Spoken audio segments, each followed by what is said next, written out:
और आपको सीधा लिए चलते हैं प्रधानमंत्री नरेंद्र मोदी के संबोधन में। अश्विनी वैष्णव जी, उपस्थित अन्य जनप्रतिनिधिगण और इस समय टेक्नोलॉजी के माध्यम से भी हरियाणा के अनेक स्थान पर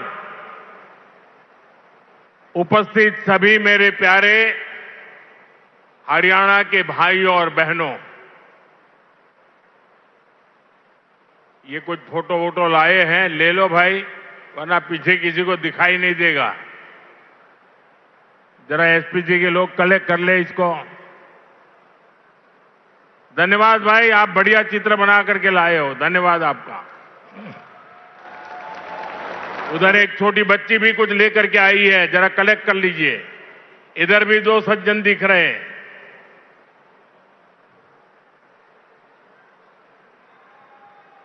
और फिर आराम से बैठ जाइए सब लोग।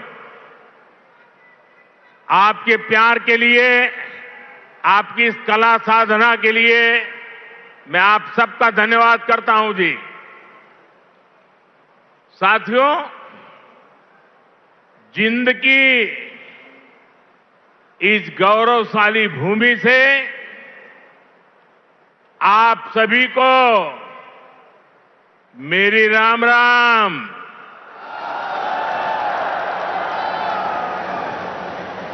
आज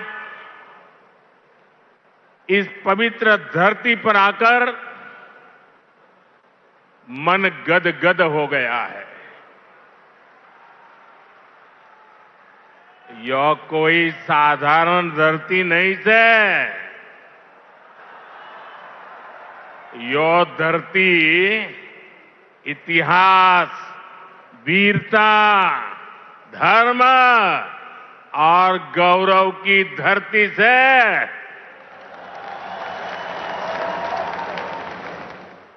शक्तिपीठ माता जयंतिया का नाम और आशीर्वाद इस शहर पर बना रहता है। और मेरे लिए तो जिंद आना पुरानी यादों का झरोखा खोलने जैसा है। मैं बैठे बैठे कई चेहरे देख रहा था, पुराने, सारे परिचित चेहरे। बहुत लोग होंगे जो क्लेम करते होंगे कि मैं उनके स्कूटर पर जींद में आया करता था। कई दशक पहले मैं संगठन के काम से पहली बार जींद आया था। फिर आप लोगों ने मुझे जो अपनत्व दिया, जो प्रेम दिया, वो आज तक मैं भूला नहीं हूं। मुर्रा भैंस का दूध, दही और घी, जिंद का देसी बुरा और यहां का घेवर, ये वो यादें हैं जो जिंद से जुड़ ही जाती है। साथियों, इतने वर्षों में जिंद का घी और जिंद का घेवर तो नहीं बदला, लेकिन जिंद के तेवर बदल गए हैं। आज जिंद बीजेपी एनडीए के सुशासन मॉडल की तस्वीर बन रहा है। बीते वर्षों में पूरा हरियाणा ही विकास की नई पटरी पर चल पड़ा है। आज का ये कार्यक्रम डबल इंजन की बीजेपी सरकार के इसी मिशन को नई ऊर्जा से भर रहा है। साथियों, आज जिंद का, हरियाणा का नाम इतिहास के पन्नों में दर्ज हो गया है। आज यहां से देश को पहली हाइड्रोजन ट्रेन मिली है। आपको याद होगा साथियों, आज भी हम पढ़ते हैं, सुनते हैं कि भारत में पहली ट्रेन बॉम्बे से ठाणे के बीच चली थी, जिसे आज मुंबई कहते हैं। वैसे ही भविष्य में जब भी हाइड्रोजन ट्रेन का जिक्र आएगा तो जिंद का, सोनीपत का, हरियाणा का नाम भी आएगा ही आएगा। मैं आप सभी को, पूरे देश को भारतीय रेल की आधुनिकता से जुड़े इस बड़े कदम के लिए बहुत बहुत बधाई देता हूं। साथियों, आज 14,000 करोड़ रुपए से अधिक के अन्य प्रोजेक्ट्स भी हरियाणा को मिले हैं। इसमें रेलवे के, हाईवे के अनेक प्रोजेक्ट्स हैं, हमारी विरासत से जुड़े प्रोजेक्ट्स हैं और 2 नए मेडिकल कॉलेज भी हरियाणा की सेवा के लिए समर्पित है। भिवानी में पंडित नेकीराम शर्मा मेडिकल कॉलेज और नारनौल में महर्षि च्यवन मेडिकल कॉलेज और राव तुलाराम अस्पताल,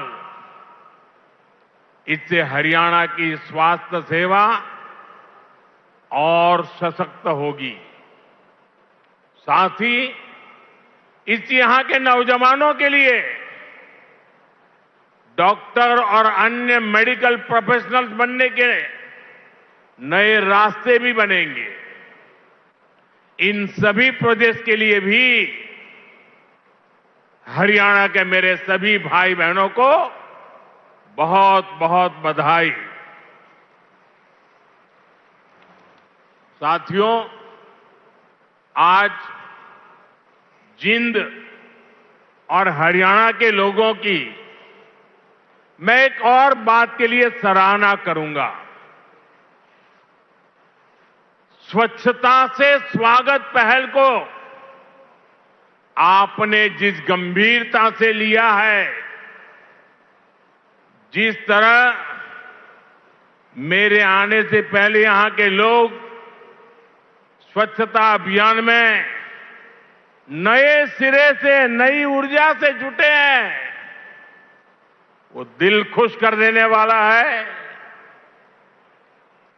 और मैं देख रहा था पिछले 1 सप्ताह से सोशल मीडिया में आपका ये जो सफाई अभियान चल रहा है, उसकी भारी चर्चा रही है।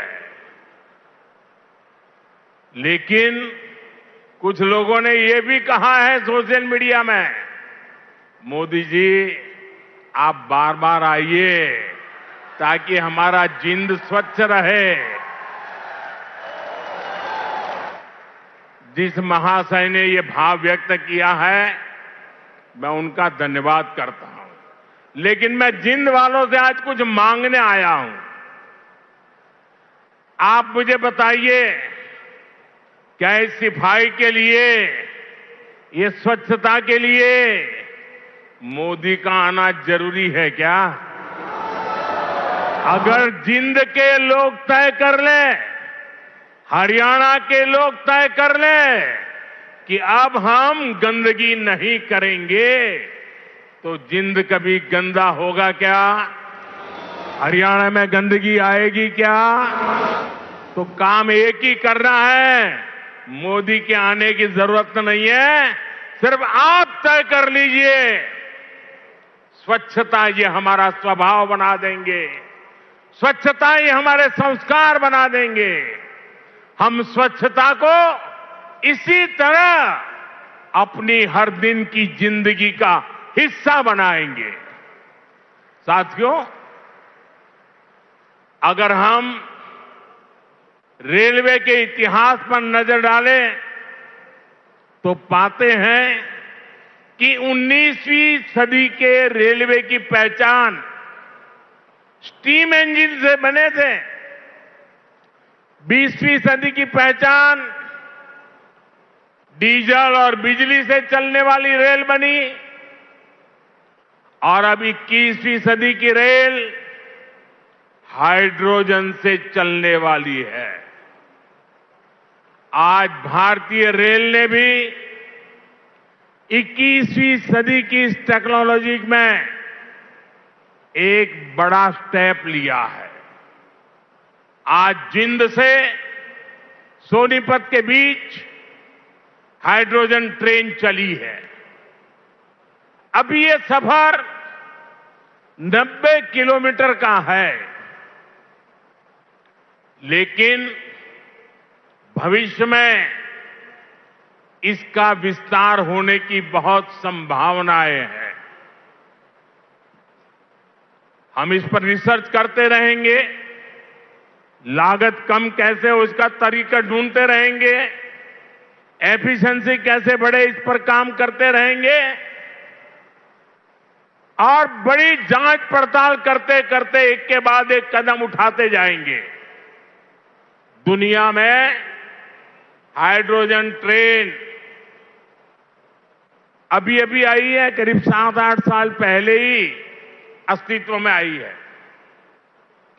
अभी दुनिया के 3 या 4 देश ही हैं जिनके पास हाइड्रोजन ट्रेन चलाने का सामर्थ्य है और जिन देशों में अभी ऐसी हाइड्रोजन ट्रेन भी चल भी रही है, वहां बहुत शुरुआती दौर में है।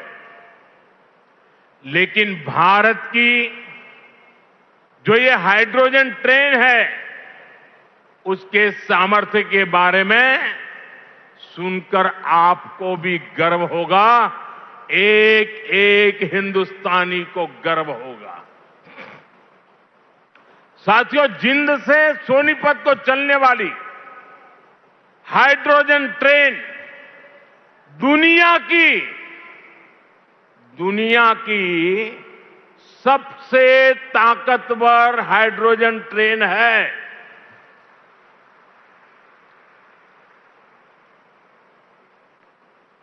ये हाइड्रोजन ट्रेन 3200 हॉर्स पावर की है, 3200 हॉर्स पावर। और सबसे ताकतवर ही नहीं, भारत की हाइड्रोजन ट्रेन सबसे लंबी भी है। दुनिया में जहां हाइड्रोजन ट्रेन चल रही है वो 3 या 4 कोच वाली है और भारत ने पहली बार में सीधे 10 कोच वाली हाइड्रोजन ट्रेन चलाकर दुनिया में अपना झंडा गाड़ दिया है। साथियों, मैं आपको गर्व की एक और बात बताना चाहता हूं। भारत की यह हाइड्रोजन ट्रेन धुआं रहित तो है ही, ये मेक इन इंडिया का भी एक बहुत सफल उदाहरण है। इस हाइड्रोजन ट्रेन को भारत के ही इंजीनियर्स ने डिजाइन किया है, भारत की ही कंपनी ने इसको बनाया है। साथियों, यह हाइड्रोजन ट्रेन बाकी ट्रेनों से बिल्कुल अलग है। इसके लिए पूरा सिस्टम अलग चाहिए, पूरा इंफ्रास्ट्रक्चर अलग चाहिए। यहां जिंद में भी इसके लिए तमाम सारी व्यवस्थाएं बनाई गई है। और साथियों, आने वाले समय में यहां हाइड्रोजन ट्रेन से जुड़ा और भी इंफ्रास्ट्रक्चर बनेगा। नई नई फैक्ट्रियां लगेगी जो हाइड्रोजन ट्रेन नेटवर्क की जरूरतों को पूरा करेगी। यानी इस ट्रेन से हरियाणा के नौजवानों के लिए रोजगार के अनेक नए अवसर बनने तय है। साथियों, पिछले 12 वर्षों में भारतीय रेल में जो ये बड़े बदलाव हुए, इससे भारत को एक और फायदा हुआ है। आप देख रहे हैं कि पिछले कई महीनों से पश्चिम एशिया में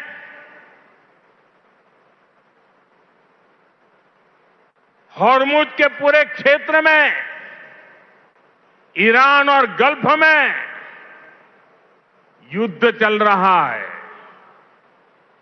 और जिस समुद्री रास्ते से, हॉर्मुज से भारत बहुत बड़ी मात्रा में पेट्रोल, डीजल, एलपीजी गैस, हमारे किसानों के लिए खाद उसी रास्ते से आता है, उसी समुद्री मार्ग से आता है। लेकिन पिछले 3-4 महीनों से ये रास्ता निरंतर युद्ध का मैदान बन चुका है, संकटों से घिरा हुआ है। साथियों, अगर 2014 से पहले अगर ये स्थिति आती तो आज हिंदुस्तान का रेलवे का काम पूरा का पूरा ठप पड़ा गया होता। क्योंकि उस समय 2014 में देश का बहुत बड़ा हिस्सा था, ऐसा था जहां हमारी ट्रेनें सिर्फ और सिर्फ डीजल से चलती थी। अब आप सोचिए, अगर डीजल आना बंद हो गया होता और डीजल से चलने वाली ट्रेनें कैसे चलती, देश कितने बड़े संकट में आ जाता। लेकिन साथियों, 2014 की स्थिति नहीं है ये मोदी है।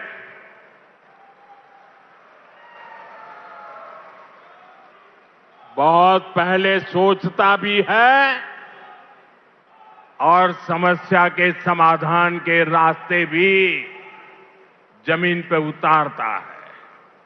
आप सोचिए, भारतीय रेल के बिजलीकरण की शुरुआत, ये सुनकर के भी ये चौंक जाएंगे आप लोग। बिजलीकरण की शुरुआत 1925 में हुई थी, यानी करीब 100 साल पहले।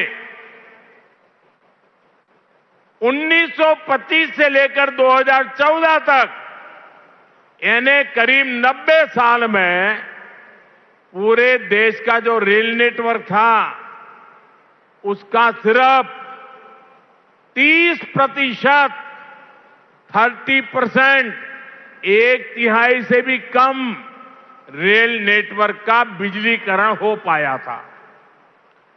70% क्षेत्र डीजल से चलता था। और जिस गति से 90 साल में 30% काम हुआ, तो 100% होते होते 300 साल लग जाते, 200 और लगते। भारतीय बिजलीकरण रेलवे का शायद नहीं हो पाता, डीजल से ही रेल चलती। लेकिन बीते 12 वर्षों में भारत के करीब 99% 99% रेल नेटवर्क का बिजलीकरण हो चुका है। हरियाणा में रेल नेटवर्क का 100% बिजलीकरण हो गया है। इस वजह से लड़ाई होने के बावजूद भी, तेल का संकट पैदा होने के बावजूद भी भारत की रेल रुकी नहीं है, भारत की विकास की गाड़ी अटकी नहीं है। ट्रेनें निरंतर चलती रही। साथियों, रेल हो, रोड हो, कनेक्टिविटी का ऐसा काम सुविधा भी देता है और विकास की गति भी कई गुना बढ़ा देता है। आज जिंद जो इतने सारे हाईवे से जुड़ रहा है, अभी इस मंच से भी 3 बड़े प्रोजेक्ट शुरू हुए हैं। दिल्ली, अमृतसर, कटरा एक्सप्रेस वे के हरियाणा वाले हिस्से का लोकार्पण हुआ है। जींद गोहाना नेशनल हाईवे भी राष्ट्र को समर्पित किया गया है। इसके अलावा अंबाला काला आम 4 लेन से भी हरियाणा और हिमाचल दोनों राज्यों के लोगों को बहुत सुविधा होगी। साथियों, अब जिंद देश का ऐसा जिला बन गया है जो 5 नेशनल हाईवे से कनेक्टेड है।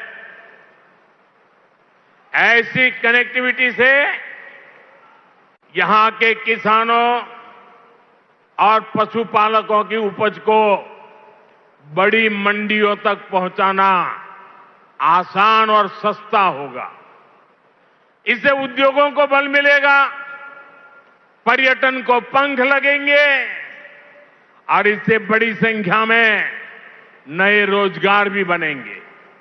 साथियों, आप सभी जानते हैं, अभी मैं कुछ दिन पहले ही इंडोनेशिया, ऑस्ट्रेलिया और न्यूजीलैंड की यात्रा से लौटा हूं।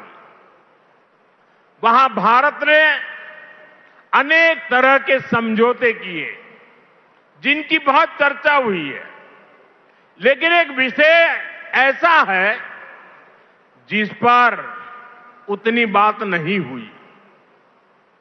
ये विषय मेरे देश के और विशेषकर हरियाणा के युवाओं से जुड़ा हुआ है और वह विषय है खेलकूद, स्पोर्ट्स। साथियों, ऑस्ट्रेलिया और न्यूजीलैंड में वहां की सरकारों से स्पोर्ट्स को लेकर मेरी व्यापक चर्चा हुई है।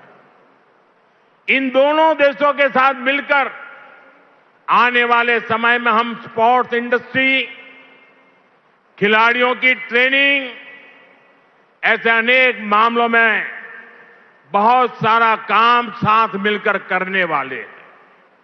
इससे हरियाणा के युवाओं को भी बहुत लाभ होगा। साथियों, आज भारत में स्पोर्ट्स को फिटनेस और रोजगार का बड़ा माध्यम बनाया जा रहा है। हमारी सरकार ने नई नेशनल स्पोर्ट्स पॉलिसी, खेलो भारत नीति भी बनाई है। खेलो इंडिया अभियान से लेकर टॉप स्कीम तक आज खिलाड़ियों को अभूतपूर्व सुविधाएं मिल रही हैं। उन्हें हजारों रुपयों की आर्थिक मदद दी जा रही है। यहां हरियाणा में भी भाजपा सरकार खेल और खिलाड़ियों को बहुत प्रोत्साहन दे रही है। साथियों, आज ये कार्यक्रम भले हाइड्रोजन ट्रेन का है, दूसरी विकास परियोजनाओं का है, लेकिन मैं आज यहां के नौजवानों से एक और बात भी कहने आया हूं। आप सभी जानते हैं, साल 2030 में भारत कॉमनवेल्थ गेम्स को होस्ट करने वाला है। 2036 में ओलंपिक गेम्स भारत में हो, इसके लिए भी हम पूरी तैयारी कर रहे हैं। इसलिए हर खिलाड़ी को जोरदार तैयारी करनी है, पूरा दमखम लगाना है। मैं आपको विश्वास दिलाता हूं कि डबल इंजन की बीजेपी सरकार आपको हर सुविधा देगी। और जो 36 के ओलंपिक को देखना चाहते हैं, आज जो 5 से 12, 15 की उम्र के बच्चे हैं ना, हमें उस पर ध्यान केंद्रित करना होगा। और एक बात और भी बता दूं, आने वाले समय में अहमदाबाद में world police and fire games भी होने वाली है। मैं हरियाणा के साथियों से कहूंगा कि आप इसके लिए भी खूब तैयारी कीजिए। मुझे पक्का विश्वास है हरियाणा के बेटे बेटियां हमेशा की तरह इनमें भी अपना परचम लहराएंगे। साथियों, हरियाणा की डबल इंजन सरकार सबका साथ सबका विकास के मंत्र पर चल रही है। नायब सिंह जी के नेतृत्व में हरियाणा सरकार यहां के नौजवान हो, किसान हो, बहनें बेटियां हो, सबके लिए बेहतरीन काम कर रही है। बिना खर्ची पर्ची के नौकरी देने का जो रास्ता हरियाणा सरकार ने दिखाया है, वो इतना आसान नहीं था, लेकिन ये भाजपा सरकार ने करके दिखाया है। साथियों, यहां के किसानों का हित भी हमारी प्राथमिकता में है। जिंद की मंडी तो हरियाणा की सबसे बड़ी मंडियों में से एक है। डबल इंजन की भाजपा सरकार के कारण हरियाणा के किसानों को बहुत लाभ हो रहा है। पीएम किसान सम्मान निधि से हरियाणा के किसानों को करीब 8,000 करोड़ रुपए मिल चुके हैं।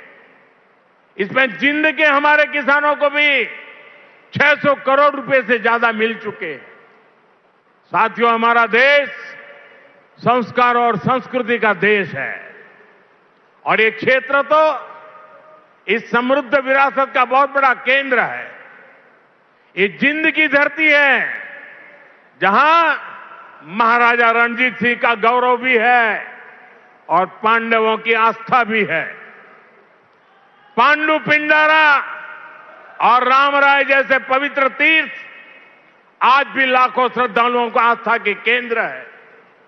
साथियों, आस्था और अध्यात्म की यही विरासत है जिसे आज का भारत सहजता भी है और अब अगली पीढ़ी तक पूरे मान के साथ पहुंचाता भी है। इसी भाव के साथ आज कुरुक्षेत्र में एक सिख म्यूजियम की आधारशिला रखी गई है। हरियाणा का ये नया संग्रहालय भारत की महान गुरु परंपरा को अगली पीढ़ियों तक पहुंचाएगा। साथियों, हरियाणा अब तेज विकास के पथ पर दौड़ रहा है। खेती हो या फिर उद्योग, ये दो ऐसे पहिए हैं जो हरियाणा को सशक्त कर रहे हैं।